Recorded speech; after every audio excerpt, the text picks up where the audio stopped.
Običajno v teh mesecih na tej strmini kar mrgolelo smučarjev. Danes na njej srečamo le sprehajalce. Zelo žalostno. Škoda je samo to, da recimo Avstrija zasipavajo z snegom, našo Slovenijo je pa vse to obšlo. Povsem drugače je na vrhu Pohorja, kjer čez dan obratujejo smučišča na Arehu in Belviju. Trenutno je do 45 cm predvsem umetnega snega. Nam je v zadnjih dneh uspelo tudi dodatno zasneževati, tako da mislimo, da tukaj na vrhu ne bi smelo biti nobenih problemov z prijetno smuko. Ja, nam je všeč, ja. Lahko bi bilo malo več snega, bi bilo zelo v redu, ja. Vsa čast smučarski šoli Pohorje in pa vzdrževalce teh prog. Jako. Zelo, predvsem zato, ker so otroci srečni. Čisto dovolj je to za njih.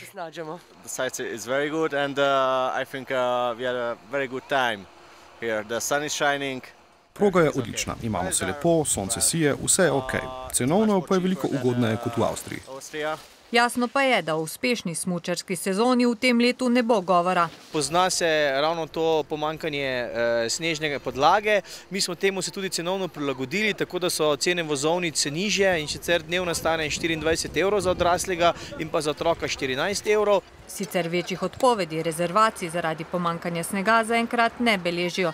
Največ tujih gostov pa je trenutno zaradi počitnic iz Hrvaške in Srbije.